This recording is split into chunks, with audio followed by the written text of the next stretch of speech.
ఆశీర్వాదంతో అవకాశం వస్తే మీకు కృతజ్ఞత తెలుపుకునే బాధ్యత, ఆడబిడ్డలకు అన్ని అవకాశాలు అందించాల్సిన బాధ్యత ఈ రోజు మా పార్టీ మీద, మా ప్రభుత్వం మీద ఉన్నది. అందుకే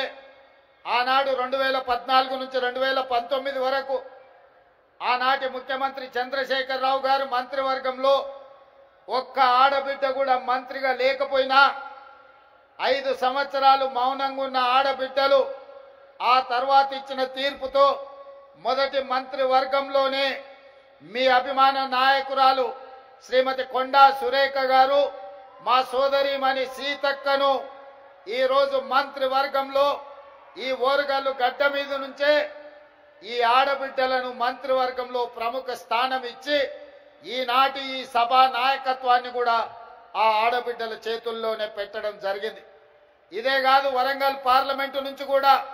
డాక్టర్ కడియం కావ్యను ఈరోజు పార్లమెంటు సభ్యురాలుగా ఈ తెలంగాణ రాష్ట్రం నుంచి పార్లమెంటులో గలం విప్పుతుందంటే ఒక ఆడబిడ్డ ఈరోజు వరంగల్ ప్రాంతం నుంచి పార్లమెంటుకు ప్రాతినిధ్యం వహిస్తుంది. అదే కాదు, పాలకుర్తిలో మీకు తెలుసు,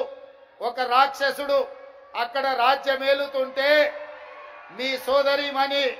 యశస్విని రెడ్డి ఆ రాక్షసుని ఆయన పెద్ద రాజకీయ కొండ కదా, ఆ కొండను ఎట్లా ఢీకొంటామని పాత్రికేయ మిత్రులు అడిగితే కొండైనా దెబ్బ కొడితే పగులుతుందని చెప్పి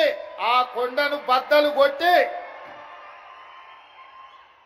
పాలకుర్తి గడ్డ మీద కాంగ్రెస్ పార్టీ జెండాను ఎగరేసింది కూడా ఈ రోజు ఆడబిడ్డనే అన్న సంగతి నేను ఈ సందర్భంగా చెప్పదలుచుకున్నా. ఇవాళ మన తెలంగాణ రాష్ట్ర ప్రభుత్వానికి చీఫ్ సెక్రటరీగా ఆడబిడ్డనే ఉన్నది. ఈ రోజు మహిళా అధికారులు అనితా రామచంద్రన్ గారు కానీ, దివ్య గారు కానీ, ఈరోజు శ్రీజన గారు కానీ, వరంగల్ అదేవిధంగా హనుమకొండ కలెక్టర్లుగా ఈరోజు ఆడబిడ్డలే అధికారంలో ఉన్నారు. ఇవాళ ఈ వరంగల్ కార్పొరేషన్కి మేయర్గా కూడా ఆడబిడ్డనే ఉన్నది. ఇలా చెప్పుకుంటూ వెళ్తే ఈరోజు ఇందిరమ్మ జయంతి సందర్భంగా ఈ వేదిక మొత్తం, వేదిక మీదనే కాదు వేదిక ముందు కూడా వేలాది మంది ఆడబిడ్డలే ఇది ఆడబిడ్డల రాజ్యం అని ధైర్యంగా చెప్పుకునే అవకాశం ఈ ప్రభుత్వం మాది, మా అధికారం నడుస్తుంది అని ఆడబిడ్డలు గుండె ధైర్యంతో మాట్లాడే అవకాశం ఇవాళ ఇక్కడికి వచ్చింది. ఉదయం ఈరోజు నేను స్వయం సహాయక సంఘాలకు సంబంధించిన ఆడబిడ్డల స్టాల్స్ నేను చూస్తే పెద్ద పెద్ద పారిశ్రామికవేత్తల కంటే, ఒకప్పుడు పారిశ్రామికవేత్తలంటే టాటాలు, బిర్లాలు, ఆ తర్వాత అదానీ, అంబానీలో గురించి విన్నాం. కానీ ఈనాడు మన కళ్ళ ముందు ఆ స్టాల్స్ చూసినప్పుడు